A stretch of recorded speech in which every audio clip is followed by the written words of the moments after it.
ನಮಸ್ಕಾರ ಸ್ಪರ್ಧಾ ಸ್ನೇಹಿತರೆ, ತಮಗೆಲ್ಲರಿಗೂ ಮಹಿಮಾ ಯೂಟ್ಯೂಬ್ ಚಾನೆಲ್ಗೆ ಆತ್ಮೀಯ ಸ್ವಾಗತ. ನಾನು ನಿಮ್ಮ ಮರಿಸ್ವಾಮಿ ಉಮಲುಟಿ. ಸ್ನೇಹಿತರೆ, ಇವತ್ತು ನಡೆದಿರ್ತಕ್ಕಂಥ ಅಂದರೆ 1/9/2024 ನಡೆದಿರ್ತಕ್ಕಂಥ BMTC ಕಂಡಕ್ಟರ್ ಈ ಒಂದು ಪ್ರಶ್ನೆ ಪತ್ರಿಕೆಯಲ್ಲಿನ ಮಾನಸಿಕ ಸಾಮರ್ಥ್ಯದ ಕ್ವಶನ್ಗಳನ್ನು ಇವತ್ತಿನ ತರಗತಿಯಲ್ಲಿ ನಾನು ಸರಳವಾಗಿ ಬಿಡಿಸ್ತಾ ಹೋಗ್ತೀನಿ. ಇಲ್ಲಿ 9 ಮಾನಸಿಕ ಸಾಮರ್ಥ್ಯದ ಕ್ವಶನ್ಗಳನ್ನು ಕೇಳಿದರೆ ಇವು ಮುಂಬರ್ತಕ್ಕಂಥ ಸ್ಪರ್ಧಾತ್ಮಕ ಪರೀಕ್ಷೆಗಳಿಗೆ ತುಂಬ ಅನುಕೂಲಕರವಾಗಿರ್ತಕ್ಕಂಥ ಕ್ವಶನ್ಗಳು. ಇಲ್ಲಿ ಬಿಡಿಸ್ತಕ್ಕಂಥ ಎಲ್ಲ ಕ್ವಶನ್ಗಳನ್ನು ಒಂದ್ಸರಿ ನೋಡ್ಕೊಳ್ಳಿ. ನೋಡಿದ ಮೇಲೆ ನಿಮ್ಮ ಸ್ನೇಹಿತರೊಂದಿಗೆ ವಿಡಿಯೋನ ಹಂಚ್ಕೊಳ್ಳಿ. ಜೊತೆಗೆ ನನ್ನದಾಗಿರ್ತಕ್ಕಂಥ ವಾಟ್ಸಪ್ ಚಾನಲ್ ಮತ್ತು ಟೆಲಿಗ್ರಾಮ್ ಚಾನಲ್ ಕೂಡ ಇದೆ. ಲಿಂಕ್ ಕೂಡ ಡಿಸ್ಕ್ರಿಪ್ಷನ್ ಬಾಕ್ಸಲ್ಲಿದ್ದಾವೆ. ಅಲ್ಲಿ ಕೂಡ ನೀವು ಹೋಗಿ ನಮ್ಮ ಚಾನಲ್ಗೆ ಜಾಯಿನ್ ಆಗ್ಬೋದು. ನಿಮ್ಮ ಸ್ನೇಹಿತರನ್ನು ಕೂಡ ಜಾಯಿನ್ ಮಾಡಿಸಿ. ಅದೇ ರೀತಿಯಾಗಿ ಇಲ್ಲಿ ಬರ್ತಕ್ಕಂಥ ಈ ಒಂದು 9 ಕ್ವಶನ್ಗಳನ್ನು ಯಾವುದೇ ಕಾರಣಕ್ಕೆ ಸ್ಕಿಪ್ ಮಾಡದೆ ನೀವು ನೋಡಿ ಮುಂಬರ್ತಕ್ಕಂಥ VA ಆಗಿರ್ಬೋದು, ಅಂದರೆ ವಿಲೇಜ್ ಅಡ್ಮಿನಿಸ್ಟ್ರೇಟಿವ್ ಆಫೀಸರ್, ಆ ಒಂದು ಪೋಸ್ಟ್ಗೆ ಪ್ರಿಪೇರ್ ಆಗ್ತಕ್ಕಂಥವ್ರಾಗಿರ್ಬೋದು, PCB ಅಥವಾ PSI ಅಥವಾ PDO, ಗ್ರೂಪ್ B ಎಲ್ಲ ಸ್ಪರ್ಧಾತ್ಮಕ ಪರೀಕ್ಷೆಗೆ ಪ್ರಿಪೇರ್ ಆಗ್ತಕ್ಕಂಥ ನಿಮ್ಮೆಲ್ಲ ಸ್ನೇಹಿತರಿಗೆ ವಿಡಿಯೋನ ಹಂಚ್ಕೊಡ್ರಿ ಅಂತ ಹೇಳ್ತಾ ಇವತ್ತಿನ ತರಗತಿಯನ್ನು ಪ್ರಾರಂಭ ಮಾಡ್ತಾ ಇದ್ದೀನಿ. Question number 1. ಒಂದು ಮೃಗಾಲಯದಲ್ಲಿ ಸಿಂಹ ಮತ್ತು ಪಾರಿವಾಳಗಳು ಇವೆ. ತಲೆ ಎಣಿಕೆ ಮಾಡಿದಾಗ ಅವುಗಳ ಸಂಖ್ಯೆ 120 ಮತ್ತು 120 ಆಗ್ತವೆ ಮತ್ತು ಅವು ಕಾಲುಗಳ ಒಟ್ಟು ಸಂಖ್ಯೆ 360. ಹಾಗಾದರೆ ಮೃಗಾಲಯದಲ್ಲಿ ಒಟ್ಟು ಎಷ್ಟು ಪಾರಿವಾಳಗಳಿವೆ? ನೋಡ್ರಿ, ಹೆಡ್ಸ್ ಮತ್ತು ಲೆಗ್ಸ್ಗೆ ರಿಲೇಟೆಡ್ ಆಗಿ ಮೊನ್ನೆ ತಾನೇ KSL ಎಕ್ಸಾಮ್ ಕೇಳಿದ್ದಾನೆ. KS ಎಕ್ಸಾಮ್ ಅಲ್ಲಿ ಕ್ವಶನ್ ಕೇಳಿದ್ದಾನೆ. ಅದೇ ರೀತಿಯಾಗಿರ್ತಕ್ಕಂಥ BMTC ಕಂಡಕ್ಟರ್ ಪರೀಕ್ಷೆಯಲ್ಲಿ ಕೂಡ ಲೆಗ್ಸ್ ಮತ್ತು ಹೆಡ್ಸ್, ತಲೆಗಳು ಮತ್ತು ಕಾಲುಗಳ ಆಧಾರದ ಮೇಲೆ ಇರ್ತಕ್ಕಂಥ ಕ್ವಶನ್ಗಳನ್ನ ಕೇಳಿದ್ದಾರೆ. ಇಲ್ಲಿ ನೋಡಿ, ಹೆಡ್ಸ್ 120 ಇದಾವೆ ಅಂದ್ರೆ ಅಲ್ಲಿ ಪ್ರಾಣಿಗಳು ಮತ್ತು ಸಿಂಹಗಳು ಎರಡೂ ಸೇರಿಸಿ ಎಷ್ಟಿದಾವೆ? 120 ಇದಾವೆ.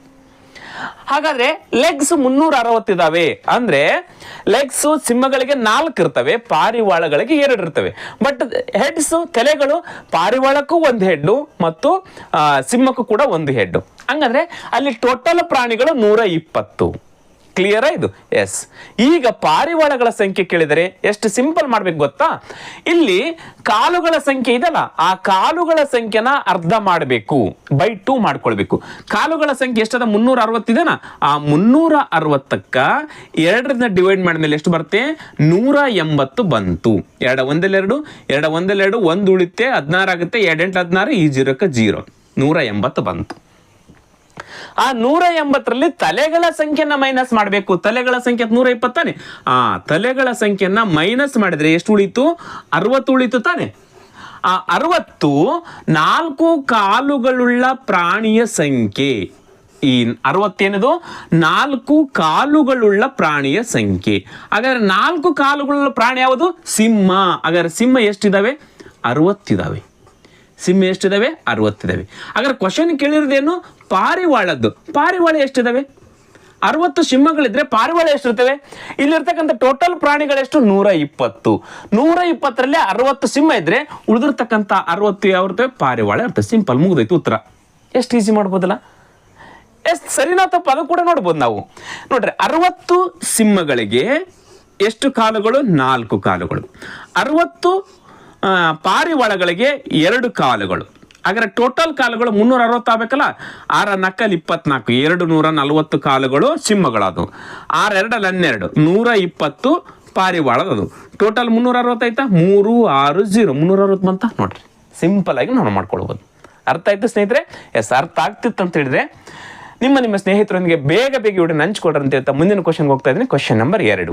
ಪ್ರಕಾಶವನ್ನ ಕತ್ತಲೆ ಎಂದು ಕರೆದರೆ, ಕತ್ತಲೆಯನ್ನ ಬಿಳಿ ಎಂದು ಕರೆದರೆ, ಬಿಳಿಯನ್ನ ಕಿತ್ತಳೆ ಎಂದು ಕರೆದರೆ, ಕಿತ್ತಳೆಯನ್ನ ಕೆಂಪು ಎಂದು ಕರೆದರೆ, ಕೆಂಪನ್ನ ಹಸಿರು ಎಂದು ಕರೆದರೆ, ಹಸಿರನ್ನ ನೀಲಿ ಎಂದು ಕರೆದರೆ ಹಾಲಿನ ಬಣ್ಣ ಯಾವುದು? ನೋಡ್ರಿ, ಏನ್ ಮಾಡ್ಬೇಕು ಗೊತ್ತಾ? ಏನೇನೋ ನೋಡಕೋಬೇಡಿ. ಹಾಲಿನ ಬಣ್ಣ ಯಾವುದು? ಬಿಳಿ. ಬಿಳಿಯನ್ನ ಏನಂತ ಕರೀತಾರೆ? ಅದೇ ಉತ್ತರ ಇಲ್ಲಿ. ಬಿಳಿಯನ್ನ ನೋಡ್ರಿ, ಬಿಳಿಯನ್ನ ಕಿತ್ತಳೆ ಎಂದು ಕರೀತಾರೆ ಅಂತಲ್ಲ, ಉತ್ತರ ಕಿತ್ತಳೆ. ಮುಗಿತಷ್ಟೇ. ನಾನು ಇಲ್ಲಿ ನಿಮ್ಗೆ ಕ್ಲಿಯರ್ ಆಗಿ ಗೊತ್ತರ ಅಂತ ಎಲ್ಲ ಬರ್ತೀನಿ. ಪ್ರಕಾಶವನ್ನ ಕತ್ತಲೆ ಎಂದು ಕರೆದರೆ, ನೋಡ್ರಿ, ಪ್ರಕಾಶವನ್ನ ಕತ್ತಲೆ ಅಂತ ಕರೀತಾರೆ, ಹೌದಾ? ನೆಕ್ಸ್ಟ್ ಕತ್ತಲೆಯನ್ನ ಬಿಳಿ ಅಂತೇಳಿ ಕರೀತಾರೆ. ನೆಕ್ಸ್ಟ್ ಬಿಳಿಯನ್ನ ಕಿತ್ತಳೆ ಅಂತೇಳಿ ಕರೀತಾರೆ, ಕಿತ್ತಳೆ.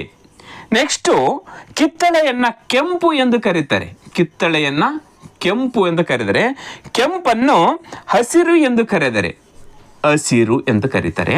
ಹಸಿರನ್ನ ನೀಲಿ ಎಂದು ಕರೆದರೆ, ನೆಕ್ಸ್ಟು ಹಸಿರನ್ನ ನೀಲಿ ಎಂದು ಕರೀತಾರೆ.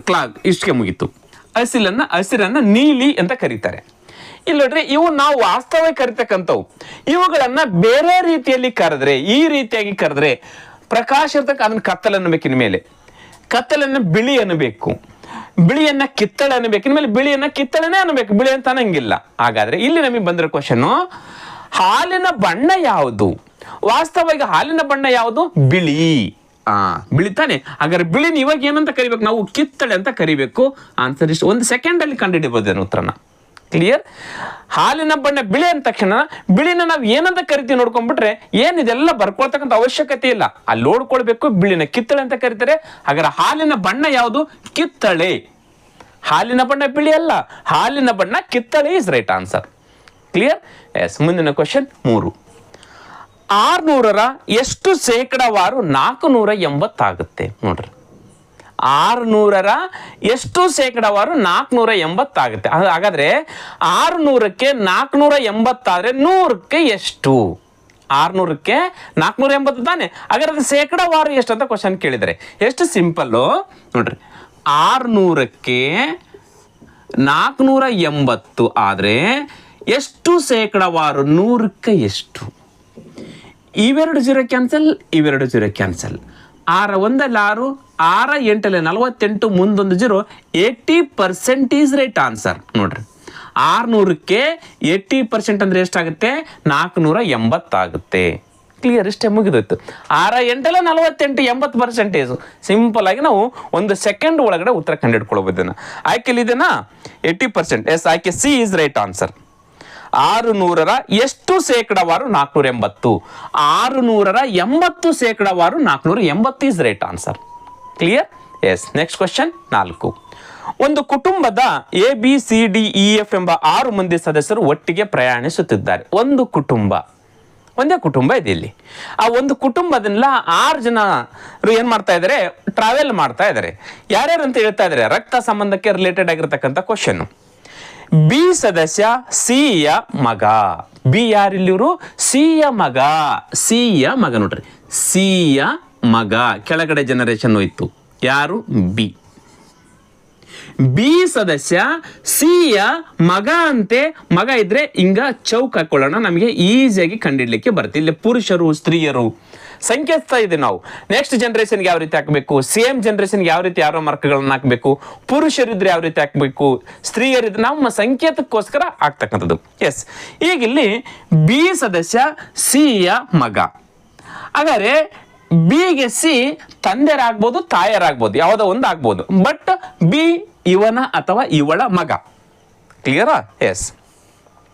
ಆದರೆ ಸಿ ಸದಸ್ಯ ಬಿಯ ಅಮ್ಮ ಅಲ್ಲ. ನೋಡ್ರಿ, ಸಿ ಸದಸ್ಯ ಬಿಯ ಅಮ್ಮ ಅಲ್ಲ. ಸಿಗೆ ಮಗ ಆಗ್ಬೇಕಂತೆ, ಹಾಗಾದ್ರೆ ಮಗನಿಗೆ ಅಮ್ಮ ಅಲ್ಲಂತೆ. ಅಮ್ಮ ಅಲ್ಲ ಅಂದ್ರೆ ಯಾರು ಇರ್ತಾರೆ? ಮಗ ಆಗ್ತಾನೆ. ಅಮ್ಮ ಅಲ್ಲ ಅಂದ್ರೆ ಯಾರು ಇರ್ತಾರೆ? ತಂದೆ ತಾನೆ. ಎಸ್. ಹಾಗಾದ್ರೆ ಸಿ ಸದಸ್ಯ ಬಿಯ ಅಮ್ಮ ಅಲ್ಲಂದ್ರೆ ಈತ ಯಾರಿರ್ತಾನೆ? ಅಪ್ಪ ಇರ್ತಾನೆ. ಇದು ಕೂಡ ಹಿಂಗೆ ಚೌಕಕ್ಕೆ. ನೋಡ್ರಿ, ಬಿ ಯು ಸಿಯ ಮಗ, ರೈಟ್ ಆನ್ಸರ್. ಆಮೇಲೆ ಸಿ ಯು ಬಿಯ ಅಮ್ಮ ಅಲ್ಲ ಅಂದ್ರೆ ಯಾರಿರ್ತಾರೆ? ಅಪ್ಪ ಇದ್ದೇ ಇರ್ತಾನೆ. ಕ್ಲಿಯರಾ? ಎಸ್. ನೆಕ್ಸ್ಟ್, ಎ ಮತ್ತು ಸಿ ಮದುವೆಯಾದ ದಂಪತಿಗಳು. ಸಿ ಅದನ್ನು ಇಲ್ಲದ ನೋಡ್ರಿ, ಸಿ ಮತ್ತು ಎ. ಹಾಗಾದ್ರೆ ಇವರಿಬ್ರು ದಂಪತಿಗಳಂತೆ. ಹಾಗಾದ್ರೆ ದಂಪತಿಗಳು ಗಂಡ ಇದ್ದಾನೆ, ಈಕೆ ಯಾರು ಇರ್ತಾರೆ? ಹೆಂಡತಿ ಇರ್ತಾಳೆ. ಈ ರೀತಿ ಯಾರೋ ಮಾರ್ಕು. ಗಂಡ ಹೆಂಡತಿ ಕಪಲ್ಸ್ ಇದ್ದಾಗ ಈ ರೀತಿ ಯಾರೋ ಮಾರ್ಕು. ಸರ್ಕಲ್ ಹಾಕಿದ್ರೆ ಹೆಣ್ಣನ್ನ ಪ್ರತಿನಿಧಿಸುತ್ತೆ, ಚೌಕ್ ಹಾಕಿದ್ರೆ ಗಂಡು ಮಕ್ಕಳನ್ನ ಪ್ರತಿನಿಧಿಸುತ್ತೆ ಅಥವಾ ಸಂಕೇತಿಸುತ್ತೆ. ಎಸ್. ಕ್ಲಿಯರ್ ಆಯ್ತಾ? ಎ ಮತ್ತು ಸಿ ಮದುವೆಯಾದ ದಂಪತಿಗಳು. ಇವರಿಬ್ರು ಮಗ ಯಾರು? ಬಿ. ಕ್ಲಿಯರ್? ಎಸ್. ಈ ಸದಸ್ಯ ಸಿಯ ಸಹೋದರ. ಸಿ. ಸಿಯ ಸಹೋದರ ಅಂತೆ. ಯಾರು? ಇ. ಸಹೋದರ. ಈ ಸದಸ್ಯ ಸಿಯ ಸಹೋದರ ಮೇಲೆ ಇವನು ಕೂಡ ಗಂಡ್ಮಗ. ನೋಡ್ರಿ, ಇವರಿಬ್ರು ಅಣ್ಣ ತಮ್ಮ. ಇವರಿಬ್ರೇನು? ಅಣ್ಣ ತಮ್ಮ. ಕ್ಲಿಯರ್ ಇದು? ಎಸ್. ನೆಕ್ಸ್ಟ್, ಸಹೋದರ. ಡಿ ಸದಸ್ಯ ಏನ ಮಗಳು. ಡಿ ಅಂತಕ್ಕಂಥ ಸದಸ್ಯ ಏನ ಮಗಳು. ಏನ ಮಗಳು. ನೋಡ್ರಿ, ಏನ ಮಗಳು ಅಂತೆ. ಯಾರು? ಡಿ. ಮಗಳಿದ್ರೆ ಹಿಂಗೆ. ನೋಡ್ರಿ, ಈಗ ಇವರಿಬ್ರು ಏನಾದ್ರು ಅಕ್ಕ ತಮ್ಮ ಅಥವಾ ಅಣ್ಣ ತಂಗಿ, ಸಹೋದರ ಸಹೋದರರೇ. ಯಾಕೆ? ಬಿ ಯ ತಂದೆ ಸಿ, ಬಿ ಯ ತಾಯಿ ಎ, ಇವರಿಬ್ಬರು ದಂಪತಿಗಳಾಗಿರೋದ್ರಿಂದ ಸಿ ಮತ್ತು ಎ ಯ ಮಕ್ಕಳು ಇವರು ಬಿ ಮತ್ತು ಡಿ, ಒಂದೇ ಫ್ಯಾಮಿಲಿ. ಹೌದಾ? ಇವ್ರಿಗಿನ್ನೂ ಮದುವೆ ಆಗಿಲ್ಲ, ಮದುವೆ ಆದ್ರೆ ಮತ್ತೆ ಬೇರೆ ಫ್ಯಾಮಿಲಿ ಆಗ್ತದೆ, ಕೂಡು ಕುಟುಂಬ ಅಲ್ಲ, ಒಂದೇ ಕುಟುಂಬ. ಹೌದಾ? ಎಸ್. ಇನ್ನು ಒಂದಿದೆ, ನೆಕ್ಸ್ಟ್ ನೋಡ್ರಿ.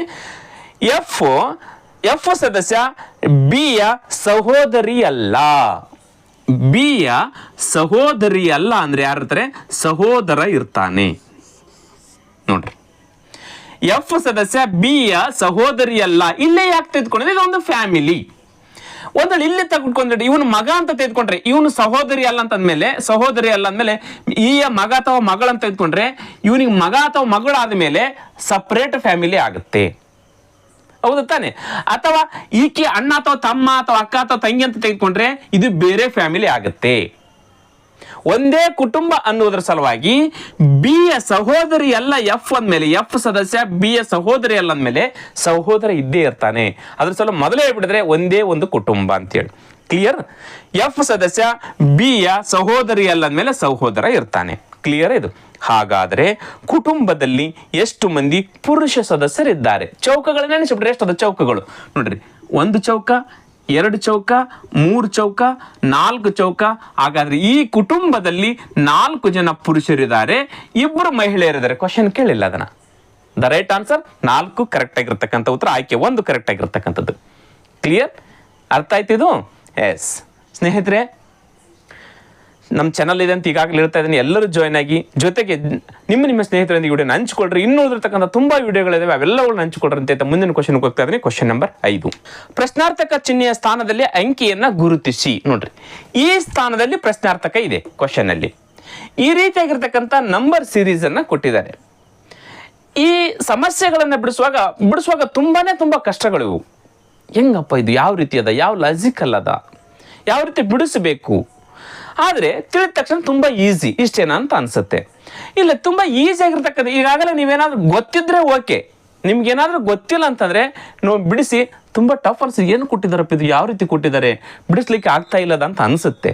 ಆದರೆ ಎಷ್ಟು ಈಸಿ ಇದೆ ನೋಡಿ. ಇಲ್ಲಿ 1 ಹೆಂಗ್ ಬಂತು ಈ ಸರ್ಕಲಲ್ಲಿ, ನೆಕ್ಸ್ಟ್ ಈ ಸರ್ಕಲಲ್ಲಿ 4 ಹೆಂಗ್ ಬಂತು, ಆಮೇಲೆ ಅದೇ ರೀತಿಯಾಗಿರ್ತಕ್ಕಂಥ ಸಂಬಂಧದಿಂದ ಇಲ್ಲಿ ಒಂದು ಸಂಖ್ಯೆ ಬರಬೇಕು. ಹಾಗಾದ್ರೆ 1 ಹೆಂಗ್ ಬಂತು? ಇಲ್ಲಿ ನೋಡ್ರಿ, 61, ಇಲ್ಲಿ 60, 61 ಎಷ್ಟಾಗುತ್ತೆ? 121. ಹೌದು ತಾನೆ? ಎಸ್. ಈಗ 55, 40, 40 ಎಷ್ಟಾಗುತ್ತೆ? 100 ಆಗುತ್ತೆ. ಇದು 121 11ರ ವರ್ಗ ಸಂಖ್ಯೆ, ಇದು 10 100 10ರ ವರ್ಗ ಸಂಖ್ಯೆ. 11ರಲ್ಲಿ 10 ಹೋದ್ರೆ ಎಷ್ಟು? 1 ಆ ಸಂಖ್ಯೆ ಬಂತು. ಕ್ಲಿಯರ್ ಆಯ್ತಾ ಇದು ನಾನು ಹೇಳಿದ್ದು? ಇವೆರಡನ್ನ ಕೂಡಿಸಿದ್ರೆ 121, ಇದು 11ರ ವರ್ಗ ಸಂಖ್ಯೆ. ಹೌದಾ? ಅಥವಾ 121 ವರ್ಗಮೂಲ 11. 55 45 100 ಆಯ್ತು. ಈ 100ರ ವರ್ಗಮೂಲ 10. ಈ ಸಂಖ್ಯೆಯಲ್ಲಿ ಈ ಸಂಖ್ಯೆನ ಮೈನಸ್ ಮಾಡಿದ್ರೆ ಈ ಮಿಡಲ್ ಇರ್ತಕ್ಕಂಥ ಸಂಖ್ಯೆ ಬಂತು. ಎಸ್, ಇದು ಕೂಡ ಅದೇ ಬರ್ಬೇಕಲ್ಲ, ಅದೇ ರೀತಿ. ಎಸ್, ಈಗ 87 82 ಕೂಡಿಸಿದ್ರೆ ಎಷ್ಟಾಗುತ್ತೆ ನೋಡ್ರಿ? 7 1 2 9, 8 8 16, 169 ಬಂತು. ಈ 169 ಯಾವುದರ ವರ್ಗಮೂಲ? 13ರ ವರ್ಗಮೂಲ. ಕ್ಲಿಯರ್? ಎಸ್. ಈಗ 32 49, 9 2 ಎಷ್ಟಾಗುತ್ತೆ? 11, ಕೈಲ ಬಂತು 1, 3 4 8, 8 1 ಎಷ್ಟಾಗುತ್ತೆ? 9 ಆಗುತ್ತೆ. 91 ಸಾರಿ 8, 5 3 8, 4 1 5 3 8, 81 ಆಗುತ್ತೆ. ಇದು 81 ಯಾವುದರ ವರ್ಗಮೂಲ? 9ರ ವರ್ಗಮೂಲ. ನಾವು 11ರಲ್ಲಿ 10ನ್ನ ಮೈನಸ್ ಮಾಡಿದ್ರೆ 1 ಬಂತು. ಅದೇ ರೀತಿಯಾಗಿ 13ರಲ್ಲಿ 9ನ್ನ ಮೈನಸ್ ಮಾಡಿದ್ರೆ 4 ಬಂತ. ಕ್ಲಿಯರ್ ಆಯ್ತಾ ಇದು? 13ರಲ್ಲಿ 9ನ್ನ ಮೈನಸ್ ಮಾಡಿದ್ರೆ 4 ಬಂತು. ಈಗ ಅದೇ ರೀತಿಯಾಗಿ ನಾವು 65 79ನ್ನ ಕೂಡಿಸ್ಕೊಳ್ಬೇಕು. ಎಷ್ಟಾಗ್ತಂದ್ರೆ 65 1 79, 9 1 5, 14ಕ್ಕೆ 4, ಕೈಲ ಬಂತು 1, 7 1 8, 8 6 14, 144 ಆಯ್ತು. ಈ 144 ಯಾವುದರ ವರ್ಗಮೂಲ? 12ರ ವರ್ಗಮೂಲ. ಕ್ಲಿಯರಾ ಇದು? ಎಸ್. ಈಗ ಇವೆರಡು 25 1 11, 36 ಎಷ್ಟಾಗುತ್ತೆ? ಇದು 36 ಆಗುತ್ತೆ. ಈ 36 ಯಾವುದರ ವರ್ಗಮೂಲ? 6ರ ವರ್ಗಮೂಲ. ಕ್ಲಿಯರ್ ಆಯ್ತಾ ಇದು? ಎಸ್. ಹಾಗಾದ್ರೆ 12ರಲ್ಲಿ 6 ಮೈನಸ್ ಮಾಡಬೇಕು. 11ರಲ್ಲಿ 10 ಮೈನಸ್, 13ರಲ್ಲಿ 9 ಮೈನಸ್, ಈಗ 12ರಲ್ಲಿ 6 ಕಳೆದ್ರೆ ಎಷ್ಟು ಬರುತ್ತೆ? 6 ಬರ್ತದೆ. ಹಾಗಾದ್ರೆ ಈ ಪ್ರಶ್ನಾರ್ಥಕ ಚಿಹ್ನೆಯಲ್ಲಿ ಬರಬಹುದಾಗಿರ್ತಕ್ಕಂಥ ಸಂಖ್ಯೆ 6 ಈಸ್ ರೈಟ್ ಆನ್ಸರ್. ಆಯ್ಕೆಯಲ್ಲಿ 6 ಇದೆನಾ? ಎಸ್. ಆಯ್ಕೆ 2 ಕರೆಕ್ಟ್ ಆಗಿರ್ತಕ್ಕಂಥ ಉತ್ತರ. ನೋಡ್ರಿ, ಗೊತ್ತಾದ್ಮೇಲೆ ತುಂಬಾನೇ ಈಸಿ. ಆದರೆ ನಮ್ಗೆ ಈ ಒಂದು ಪ್ಯಾಟರ್ನ್ ಗೊತ್ತಿಲ್ಲ ಅಂತ ಹೇಳಿದ್ರೆ ಬಿಡಿಸ್ಲಿಕ್ಕೆ ಕಷ್ಟ. ನಂಬರ್ ಸೀರೀಸ್ ಕ್ವಶನ್ಗಳು ಯಾವಾಗಲೂ ಇದೇ ರೀತಿಯೇ ಇರ್ತವೆ. ಕ್ಲಿಯರ್? ಎಸ್. ಕ್ವಶನ್ ನಂಬರ್ 6, 7, 8 ನೋಡ್ರಿ, ಲೈನ್ ಗ್ರಾಫ್ ರಿಲೇಟೆಡ್ ಆಗಿರ್ತಕ್ಕಂಥ ಕ್ವಶನ್. ಈಗಾಗಲೇ ಹೇಳಿದ್ರೆ ನಾನು ಮೊನ್ನೆ ನನ್ನ KS ಕ್ವಶನ್ ಪೇಪರ್ ಬಿಡಿಸುವಾಗ KS ಕ್ವಶನ್ ಪೇಪರ್ಲಿ ಈ ಸರಿ ಗ್ರಾಫ್ಗೆ ರಿಲೇಟೆಡ್ ಆಗಿರ್ತಕ್ಕಂಥ ಯಾವ ಕ್ವಶನ್ ಕೂಡ ಕೇಳಿಲ್ಲ. ಪ್ರತಿಯೊಂದು KS ಎಕ್ಸಾಮ್ ಅಲ್ಲಿ ಗ್ರಾಫ್ ಕ್ವಶನ್ಗಳು 3ರಿಂದ 4 ಅಥವಾ 5, 6 ಕ್ವಶನ್ಗಳು ಇರ್ತಾ ಇದ್ವು. ಅದು ಲೈನ್ ಗ್ರಾಫ್ ಆಗಿರ್ಬೋದು, ಬಾಕ್ಸ್ ಗ್ರಾಫ್ ಆಗಿರ್ಬೋದು, ಈ ರೀತಿ ಪೈ ಚಾರ್ಟ್ ಆಗಿರ್ಬೋದು. ಬಟ್ ಇವತ್ತು BMTC ಕಂಡಕ್ಟರ್ ಪರೀಕ್ಷೆಯಲ್ಲಿ ಈ ಲೈನ್ ಗ್ರಾಫ್ ಕ್ವಶನ್ ಅನ್ನು ಕೇಳಿದ್ದಾರೆ. ಇಲ್ಲಿ ರಾಘು ಮತ್ತು ಸುನಿಲ್ ಅಂತಕ್ಕಂಥ ಇಬ್ಬರು ವ್ಯಕ್ತಿಗಳು ಅವರು 5 ಮ್ಯಾಚ್ಗಳಲ್ಲಿ 1ನೇ ಮ್ಯಾಚು, 2ನೇ ಮ್ಯಾಚು, 3ನೇ ಮ್ಯಾಚು ಮತ್ತು 4ನೇ ಮ್ಯಾಚು, 5ನೇ ಮ್ಯಾಚು, 5 ಮ್ಯಾಚ್ಗಳಲ್ಲಿ ಗಳಿಸಿರ್ತಕ್ಕಂಥ ರನ್ಗಳ ವಿವರಗಳನ್ನು ಈ ರೇಖಾಚಿತ್ರಗಳಲ್ಲಿ ಲೈನ್ ಗ್ರಾಫ್ ಅಲ್ಲಿ ಕೊಟ್ಟಿದ್ದಾರೆ. ಕಾಣ್ತಾ ಇದೆ ನಿಮಗೆ ಗ್ರಾಫ್. ರಘು ಅಂತಕ್ಕಂಥವನು ಮೊದಲನೇ ಮ್ಯಾಚಲ್ಲಿ 40 ರನ್ ಹೊಡೆದಿದ್ದಾನೆ. ಆಮೇಲೆ 2ನೇ ಮ್ಯಾಚಲ್ಲಿ 0 ಡಕ್ಔಟ್ ಆಗಿದ್ದಾನೆ, ಕೆಳಗಡೆ ಬಂದುಬಿಟ್ಟಿದೆ ನೋಡ್ರಿ, ಆಗಲಿ ಯಾರೋ ಮಾರ್ಕ್, ಅದು ಲೈನ್. ನೆಕ್ಸ್ಟ್ 3ನೇ ಗ್ರಾಫ್ ಅಲ್ಲಿ ಅಂದ್ರೆ 3ನೇ ಪಂದ್ಯದಲ್ಲಿ 100 ಹೊಡೆದಿದ್ದಾನೆ, 4ನೇ ಪಂದ್ಯದಲ್ಲಿ 65 ರನ್ ಅನ್ನು ಹೊಡೆದಿದ್ದಾನೆ, 5ನೇ ಪಂದ್ಯದಲ್ಲಿ 45 ಸ್ಕೋರ್ ಮಾಡಿದ್ದಾನೆ. ನೆಕ್ಸ್ಟ್ ಅದೇ ರೀತಿಯಾಗಿ ನಾನು ಸುನಿಲ್ಗೆ ಬಂದಾಗ ಸುನಿಲ್ ಮೊದಲನೇ ಪಂದ್ಯದಲ್ಲಿ 60 ರನ್ನು, 2ನೇ ಪಂದ್ಯದಲ್ಲಿ 50 ರನ್ನು, ಆಮೇಲೆ 10 ರನ್ನು, 35 ರನ್ನು, 5ನೇ ಪಂದ್ಯದಲ್ಲಿ 45 ರನ್ಗಳನ್ನು ಮಾಡಿದ್ದಾನೆ. ಹಾಗಾದ್ರೆ ನಾವಿಲ್ಲಿ ಟೋಟಲ್ ಎಷ್ಟು ರನ್ ಇದಾವೆ ನೋಡ್ಕೊಳ್ಳೋಣ. ಅಂದ್ರೆ ರಘು ಟೋಟಲ್ ರನ್ ಎಷ್ಟು, ಸುನಿಲನ ಟೋಟಲ್ ರನ್ಗಳು ಎಷ್ಟು? 40, ನೆಕ್ಸ್ಟ್ 100, 140, ಇದೊಂದು 60, 200, 205, 210, 240, ಇದೊಂದು 10, 210, ಒಂದು 40, 250 ರನ್ ಟೋಟಲ್ ಸ್ಕೋರು ಯಾರು? ರಘು. ಕ್ಲಿಯರಾ? ನೆಕ್ಸ್ಟ್ ಇವೊಂದು ಟೋಟಲ್ ಸ್ಕೋರ್ 60, 50, 110, 120, ಇದೊಂದು 120, ಒಂದು 30, 150, ಇದೊಂದು 10, 160, ಇದೊಂದು 40, 200 ಟೋಟಲ್ ಸ್ಕೋರ್ಗಳು ಯಾರು? ಸುನಿಲನು. ಆಯ್ತು, ಇಷ್ಟು ನಾವು ದತ್ತಾಂಶ ರೆಡಿ ಮಾಡಿ ಇಟ್ಕೊಳ್ಳೋಣ. ಕ್ವಶನ್ ನೋಡ್ತೀನಿ ಈಗ. 1ನೇ ಕ್ವಶನ್ ಏನಂತ ಕೇಳಿದಾರೆ ನೋಡ್ರಿ, ಕನ್ನಡದಲ್ಲಿ ಏನಂತದ? 1, 2, 3 ಪಂದ್ಯಗಳಲ್ಲಿ ರಘು ಗಳಿಸಿದ ಅಂದಾಜು ಸಂಖ್ಯೆ ರನ್ಗಳು ಎಷ್ಟು? ಏನಿದು ಕ್ವಶನ್? ಅಂದಾಜು ಸಂಖ್ಯೆ, ಅಪ್ರಾಕ್ಸಿಮೇಟ್ ರನ್ಸ್. ಅಂದ್ರೆ ಅಪ್ರಾಕ್ಸಿಮೇಟ್ ಅಂದಾಜು ಅಂತಂದ್ರೆ ಈಗ 80 ರನ್ ಮಾಡಿದ್ರೆ ಅಂದಾಜು 100 ರನ್ನು ಅಂತ ಹೇಳ್ತೀವಿ. 100ಕ್ಕೆ ಯಾವುದು ಸಮೀಪ? 80, 100ಕ್ಕೆ ಸಮೀಪದ 100 ಅಂತ ಹೇಳ್ತೀವಿ. ಅಥವಾ ಬೇರೆ ಯಾರು 40 ರನ್ ಮಾಡಿದ್ರೆ 50 ರನ್ ಅಂದಾಜು ಅಂತ ಹೇಳ್ತೀವಿ. ಇಲ್ಲೇ ಅಂದಾಜು 1, 2, 3 ರನ್ಗಳಿಂದ 3 ಪಂದ್ಯಗಳಿಂದ ರಘು ಗಳಿಸಿದ ರನ್ಗಳೆಷ್ಟು? 1, 2, 3 ಪಂದ್ಯ. 3 ಪಂದ್ಯಗಳಲ್ಲಿ ರಘು ಗಳಿಸಿದ ರನ್ಗಳು ಎಷ್ಟು? 6ನೇ ಕ್ವಶನ್ ತಾನೇ ಇದು. ಎಸ್. 40 ಮತ್ತು 100, 140 ಆಯ್ತು. ಇದು ಅಂದಾಜು ಸ್ಕೋರ್ ಹೇಳ್ಬೇಕಾಗಿತ್ತು 150 ಅಂತ ಹೇಳ್ಬೇಕು ನಾವು. ಇದಕ್ಕೆ ಆಯ್ಕೆಯಲ್ಲಿ 150 ಇಲ್ಲ. ಇಂಗ್ಲಿಷಲ್ಲಿ ನೋಡಿದಾಗ ಇದು ಕ್ವಶನ್ ಬೇರೆ ಇದೆ. ಇಂಗ್ಲಿಷಲ್ಲಿ ಏನಂತ ಇದೆ ಅಂತ ಹೇಳಿದ್ರೆ, yes, what is the average number of runs scored? ನೋಡ್ರಿ, ಸರಾಸರಿ ರನ್ ಕೇಳಿದ್ದಾನೆ. ಇಂಗ್ಲಿಷಲ್ಲಿ ಎವರೇಜ್ ಕೇಳಿದ್ದಾನೆ, ಕನ್ನಡದಲ್ಲಿ ಅಂದಾಜು ಅಪ್ರಾಕ್ಸಿಮೇಟ್ ಅಂತ ಕೇಳಿದ್ದಾರೆ. ಅಪ್ರಾಕ್ಸ್ ಎಷ್ಟು ಅಂತೇಳಿ. ಎಸ್, ಎವರೇಜ್ ತೆಗೆದುಕೊಳ್ತೀನಿ ನಾನು. Average score by Raghu in first, second and third matches. 3 ಮ್ಯಾಚ್ಗಳನ್ನು ಕೂಡಿಸಿದ್ರೆ 140 run. Duck out ಆಗಿರ್ತಕ್ಕಂಥ ಲೆಕ್ಕ ತೆಗೆದುಕೊಳ್ಬೇಕಲ್ಲ ನಾವು. ಆ ಮ್ಯಾಚಲ್ಲಿ ಆಡಿಲ್ಲ ಅಂತ ಅನ್ನೋದಕ್ಕಿಂತ ಅವನು 0 ತೆಗೆದುಕೊಂಡ್ರೆ ಆಡಿಲ್ಲ ಇಲ್ಲ ಗೊತ್ತಿಲ್ಲ ನಮಗೆ. ಡಕ್ಔಟ್ ಆಗಿರ್ಬೋದು, ಹೌದು ತಾನೆ, 0 ಔಟ್ ಆಗಿರ್ಬೋದು, ಅಥವಾ ಪಂದ್ಯಕ್ಕೆ ಬಂದಿಲ್ಲದೆ ಇರ್ಬೋದು, ಗೊತ್ತಿಲ್ಲ. ಬಟ್ ಅವನು ಆ ಪಂದ್ಯ ಆಡಿದ್ದಾನೆ. 2ನೇ ಪಂದ್ಯದಲ್ಲಿ 0 ಅಂತ ತೋರಿಸ್ತಾ ಇದೆ, ಅಂದ್ರೆ ಅವನು ಆಡಿದ್ದಾನೆ ಅಂತ. ಅಂದ್ರೆ 3 ಪಂದ್ಯಗಳಲ್ಲಿ 140 ರನ್ಗಳನ್ನು ಗಳಿಸಿದ್ದಾನೆ. ಎಷ್ಟು ಪಂದ್ಯಗಳಲ್ಲಿ? 3 ಪಂದ್ಯಗಳಲ್ಲಿ 140. ಹಾಗಾದ್ರೆ ಎವರೇಜ್ ಎಷ್ಟಾಗುತ್ತೆ ಒಂದೊಂದು ಪಂದ್ಯಕ್ಕೆ ಅಂತಂದಾಗ? 3 1 3, 3 4 12, 2 ಉಳಿತ 20 ಆಗುತ್ತೆ, 3 18 ಮತ್ತೆ 2 ಉಳಿತ 20, 46 ಎವರೇಜ್ ಆಗುತ್ತೆ. 46.40 ಅಂದ್ರೆ 46.666 ಹಿಂಗೆ ಹೋಗುತ್ತೆ. ಬಟ್ ಆಯ್ಕೆಯಲ್ಲಿ ಅದು ಕೂಡ ಇಲ್ಲ. ಅಂದ್ರೆ ಒಂದೊಂದು ಪಂದ್ಯದಲ್ಲಿ 46, ಇಲ್ಲಿ 46, ಇಲ್ಲಿ 46 ಅಂತ ಅರ್ಥ. ಹೌದಾ? ಆಯ್ಕೆಯಲ್ಲಿ ಅದು ಕೂಡ ಇಲ್ಲ.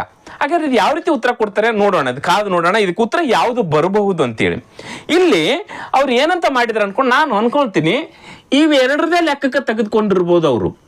100, 140, 140. 2 ಪಂದ್ಯಗಳಲ್ಲಿ 140 ಒಂದು ಪಂದ್ಯಕ್ಕೆ 70 ಮಾಡಿದಂಗೆ ಆಗುತ್ತೆ. ಹಾಗಾದ್ರೆ ಇಲ್ಲಿ ಕೂಡ 70 ಸ್ಕೋರ್ ಮಾಡ್ಬೇಕು ಅವನು. ಇವೆರಡು ಸೇರಿಸಿ 70, ಇಲ್ಲಿ 3ನೇ ಪಂದ್ಯದಲ್ಲಿ 70 ಸ್ಕೋರ್ ಮಾಡ್ಬೇಕು. ಎವರೇಜ್ ಅನ್ಸಲ್ಲ ಇದು, ಹೌದು ತಾನೆ? 3 ಪಂದ್ಯಗಳನ್ನ ಹೇಳ್ಬಿಟ್ಟಿದ್ರು, 1ನೇದು 2ನೇದು ಮತ್ತು 3ನೇದು ಅಂತ ಹೇಳಿದ್ದಾರೆ ಮ್ಯಾಚ್ಗಳಲ್ಲಿ. 3 ಪಂದ್ಯಗಳಿಂದ 3ನ ಡಿವೈಡ್ ಮಾಡಬೇಕು ಟೋಟಲ್ ಗಳಿಸಿರ್ತಕ್ಕಂಥ ಅಂಕಗಳಿಂದ, ಅದು 46 ಆಗುತ್ತೆ. ಇದಕ್ಕೆ ಉತ್ತರ ಏನು ಕೊಡ್ತಾರೆ ನೋಡ್ತಾ ಹೋಗೋಣ. ಕ್ಲಿಯರ್? ಎಸ್.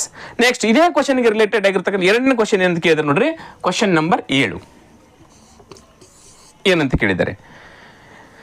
ಎಸ್, ಎಲ್ಲಾ ಪಂದ್ಯಗಳನ್ನ ಸೇರಿಸಿದಾಗ ರಘು ಗಳಿಸಿದ ರನ್ನುಗಳು ಸುನಿಲನು ಗಳಿಸಿದ ರನ್ನುಗಳಿಗಿಂತ ಎಷ್ಟು ಪ್ರತಿಶತ ಹೆಚ್ಚಾಗಿವೆ?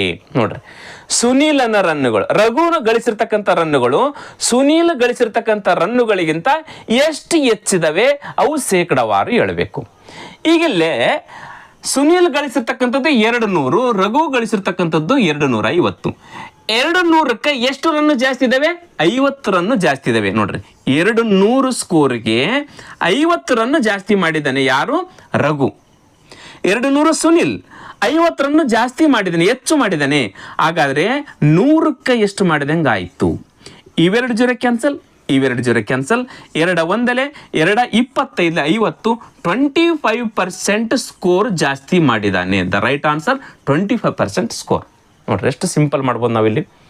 25% ಸ್ಕೋರು ಸುನೀಲ್ಗಿಂತ ರಘು ಜಾಸ್ತಿ ಸ್ಕೋರ್ ಮಾಡಿದ್ದಾನೆ. ಕ್ಲಿಯರಾ? ಎಸ್.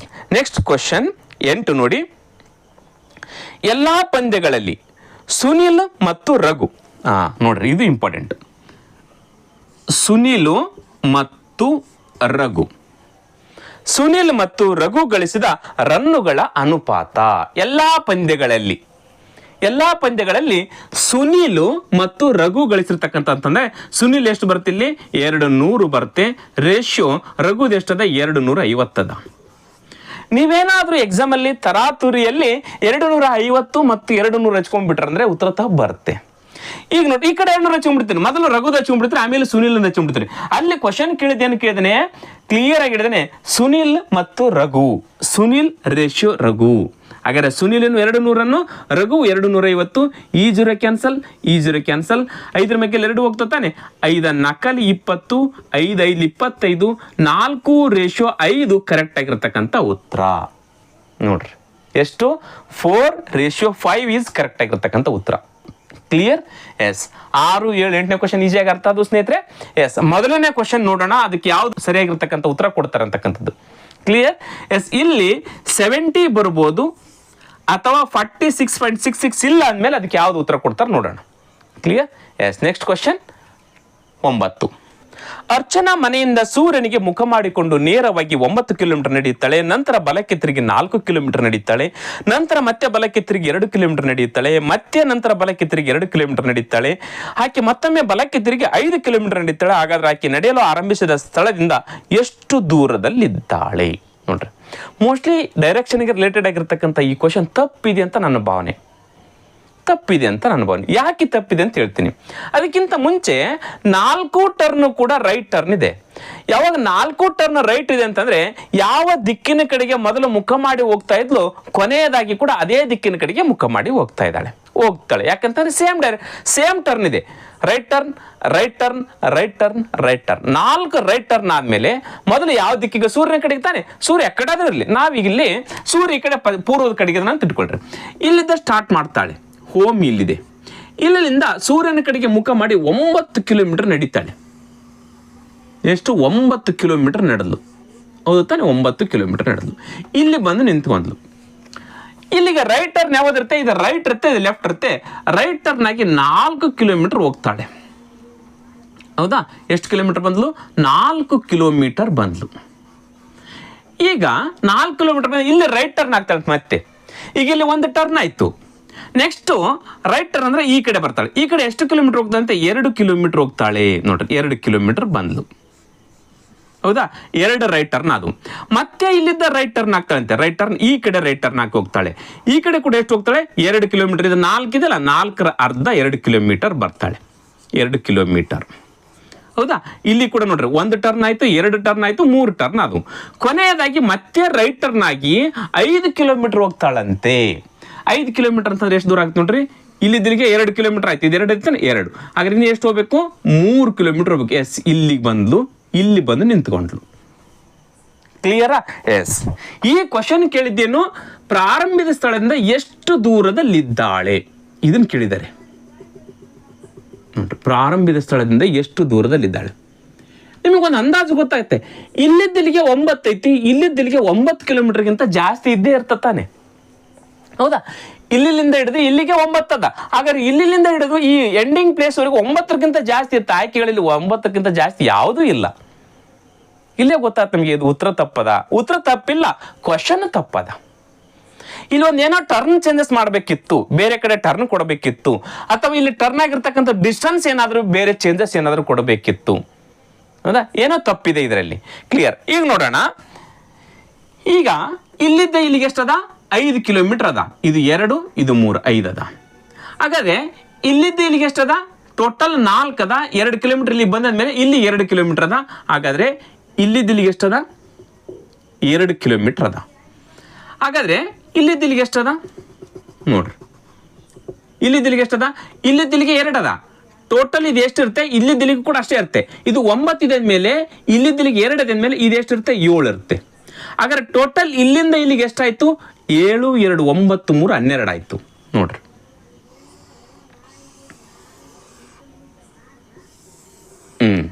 ಇದು 12 ಕಿಲೋಮೀಟರ್ ಇಲ್ಲಿದ್ದಿಲ್ಲಿಗೆ. ನೆಕ್ಸ್ಟ್ ಇದು ಎಷ್ಟು, 2 ಕಿಲೋಮೀಟರ್. ಕ್ವಶನ್ ಕೇಳಿದ್ದು ವಿಕರ್ಣ, ಡಯಾಗ್ನಲ್, ಇದನ್ನು ಕೇಳಿದ್ದಾರೆ. ಏನು ಉತ್ತರ ಕೊಡ್ತೀರಿ ಈಗ? AC² = AB² + BC², ಪೈಥಾಗೋರಸ್ ಪ್ರಮೇಯ. BC², 12, 12ರ ಸ್ಕ್ವೇರ್ ಅಂದ್ರೆ ಎಷ್ಟಾಗುತ್ತೆ, 144 ಆಯಿತು. 12ರ ವರ್ಗ ಸಂಖ್ಯೆ 144 ಆಯಿತು. ಆಮೇಲೆ ಇದು 2 ಸ್ಕ್ವೇರ್, 2 4 ಆಯಿತು. ಹಾಗಾದ್ರೆ ಎಷ್ಟು ಬಂತು ಉತ್ತರ, 148 ಬಂತು. ಹಾಗಾದ್ರೆ ಈ 148 ಇದರ ವರ್ಗಮೂಲ ಯಾವುದು? ವರ್ಗಮೂಲ ಯಾವ್ದು ಇದ್ರದ್ದು? 12ಕ್ಕಿಂತ ಜಾಸ್ತಿನೇ ಇರುತ್ತೆ, ಹೌದಲ್ಲ? 12ಕ್ಕೆ 144, 12ಕ್ಕಿಂತ ದೊಡ್ಡದೇ ಇರ್ತದೆ. ಆಯ್ಕೆಗಳಲ್ಲಿ ಯಾವಿಲ್ಲ. ಆಯ್ಕೆಯಲ್ಲಿರ್ತಕ್ಕಂಥದ್ದು 6, 5, 6, 3, 4 ಅದ. ಅದಕ್ಕೆ ಸಮೀಪ ಇರ್ತಕ್ಕಂಥ ಯಾವೂ ಇಲ್ಲ. ಅದಕ್ಕೋಸ್ಕರ ಇದು ಮೋಸ್ಟ್ಲಿ ಉತ್ತರ ಕ್ವಶನ್ ತಪ್ಪಿದೆ ಅಂತ ನನ್ನ ಭಾವನೆ ಅಂತ ಅನ್ಕೊಳ್ತೀನಿ. ಸರ್, ಇದಕ್ಕೆ ಇದೇ ರೀತಿಯಾಗಿ ಉತ್ತರ ಬಿಡಿಸ್ಬೇಕನ್ನೋರು ಕೂಡ ಕಮೆಂಟ್ ಮಾಡ್ಬೋದು. ಇಲ್ಲ ಸರ್, ಇಲ್ಲ ಕ್ವಶನ್ ತಪ್ಪಿದೆ ಅಂತಕ್ಕಂಥವ್ರು ಕೂಡ ನೋಡಿಕೊಂಡು ಇದನ್ನು ನಾವು ಕೀ ಆನ್ಸರ್ ಯಾವ ರೀತಿ ಬಿಡ್ತಾರೆ ಅನ್ನೋದ್ರ ಮೇಲೆ ಡಿಪೆಂಡ್ ಆಗಿರುತ್ತೆ. ಅದು ಯಾವ್ದು ಕೊಟ್ರೂ ಓಕೆ ಆಗುತ್ತೆ, ಬಟ್ ಅದಕ್ಕೆ ಅವರು ತಿಳಿಸ್ಬೇಕು, ಇದು ಈ ರೀತಿ ನಮ್ಗೆ ಎಲ್ಲಿ ತಿಳಿಸ್ಲಿಕ್ಕಿಲ್ಲ ಅವರಿಗೂ ಕೂಡ, ಹೌದಾ? ಅಥವಾ ಗ್ರೇಸ್ ಕೊಡ್ಬೋದು ಇದಕ್ಕೆ. ಕ್ಲಿಯರ್? ಎಸ್ ಸ್ನೇಹಿತರೆ, ಇಲ್ಲಿವರೆಗೆ 9 ಕ್ವಶನ್ಗಳನ್ನು ನೋಡ್ಕೊಂಡ್ವಿ. ತುಂಬ ಪ್ರಮುಖವಾಗಿರ್ತಕ್ಕಂಥ ಲೈನ್ ಗ್ರಾಫನ್ನು ಯಾವುದೇ ಕಾರಣಕ್ಕೂ ಮಿಸ್ ಮಾಡಬೇಡಿ. ಇನ್ನು ಮುಂದೆ PDOಗಳಲ್ಲಿ ಕೇಳ್ಬೋದು ಮತ್ತು PSIಗಳಲ್ಲಿ ಇನ್ನು ಮುಂದೆ ಕ್ವಶನ್ಗಳನ್ನು ಕೇಳ್ಬೋದು ಅಂತ ಹೇಳ್ತಾ ಇವತ್ತಿನ ತರಗತಿಯನ್ನು ಮುಗಿಸೋದಕ್ಕಿಂತ ಮುಂಚೆ ನೋಡ್ತಕ್ಕಂಥ ಎಲ್ಲ ನನ್ನ ಸ್ಪರ್ಧಾರ್ಥಿಗಳು ದಯವಿಟ್ಟು ನಿಮ್ಮ ಸ್ನೇಹಿತರೊಂದಿಗೆ ವಿಡಿಯೋನ ಹಂಚಿಕೊಡ್ರಿ ಅಂತ ಹೇಳ್ತಾ ಇವತ್ತಿನ ತರಗತಿಯನ್ನು ಮುಗಿಸ್ತಾ ಇದ್ದೀನಿ. ನಮಸ್ಕಾರ.